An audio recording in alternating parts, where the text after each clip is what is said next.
வணக்கம், welcome to அழகி channel. வாங்க, இன்றைக்கி நம்ம வீட்டில் சேப்பங்கிழங்கு அறுவடை பண்ணியிருக்கோம். இங்கே வருங்க, இது எவ்வளோ கிட்டத்தட்ட ஒரு 6 மாதமாக இருக்குதுங்க இது. ஆனால் இவ்வளோ தாங்க விளைஞ்சிருக்கு. இங்கே வருங்க, ஒரு 1/4 கிலோ அளவுக்கு இருக்கும்.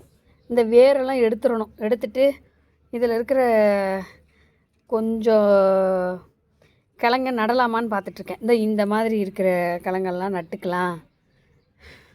எங்கேயாவது தேவையில்லாத இடத்துல நடணும். இந்த மாதிரி தொட்டியில் நட்டோம்னு வச்சுக்கோங்க, தொட்டி வேஸ்ட்டு. அதுக்கு நம்ம இருந்துக்கிட்டே தண்ணி ஊற்றிக்கிட்டே இருக்கணும். கீழே நட்டுட்டோம்னா தண்ணி ஊற்றணும்னு அவசியம் இல்லை. நம்ம இல்லைனா கூட அது எப்படியாவது வந்துடும் நினைக்கிறேன்.